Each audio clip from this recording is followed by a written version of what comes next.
CM ने कहा है कि राज्य सरकार ने पहली लहर की तरह ही दूसरी लहर में भी कोविड बेहतरीन प्रबंधन के साथ में कंट्रोल करने की कोशिश की है, एक उदाहरण पेश किया है। उन्होंने कहा कि तीसरी लहर की आशंका को ध्यान में रखते हुए प्रदेश में ऑक्सीजन उत्पादन, वैक्सीनेशन और मेडिकल इंफ्रास्ट्रक्चर की मास्टर प्लानिंग जल्द से जल्द की जाए।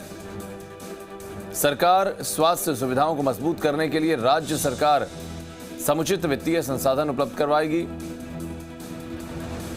कोरोना की तीसरी संभावित लहर का सामना करने की प्रभावी रणनीति तैयार करने का निर्देश भी दिया गया और इसके लिए चिकित्सा विशेषज्ञों का एक रिसर्च ग्रुप बनाकर निरंतर ऐसे शोध और अनुसंधानों का अध्ययन करने का सुझाव दिया गया है।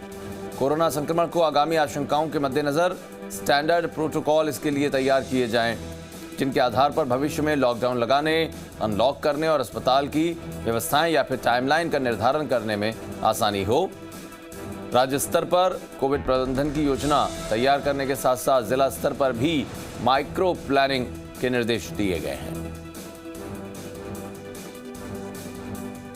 इसके अलावा कहा जा रहा है कि एलोपैथी के साथ साथ लोगों का आयुर्वेद, यूनानी, होम्योपैथी और प्राकृतिक चिकित्सा पद्धतियों पर भी विश्वास है और इनका भी समुचित उपयोग करने के लिए जरूरी प्रोटोकॉल तैयार किए जाएं, इसके भी निर्देश दिए गए। रघु शर्मा की तरफ से संक्रमण का प्रसार रोकने के लिए सभी जिलों में टेस्टिंग और बढ़ाने पर जोर दिया गया, ये उनकी तरफ से कहा गया।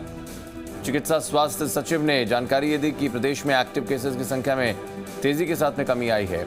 राज्य में 14 मई को एक्टिव केस करीब 2,12,000 थे, जो अब घटकर 56,000 पर रह गए हैं।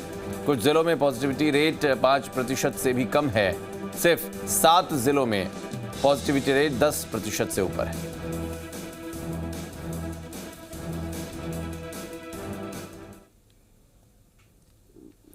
इधर प्रदेश में बीते कुछ दिनों से लगातार कोरोना के मामले देखने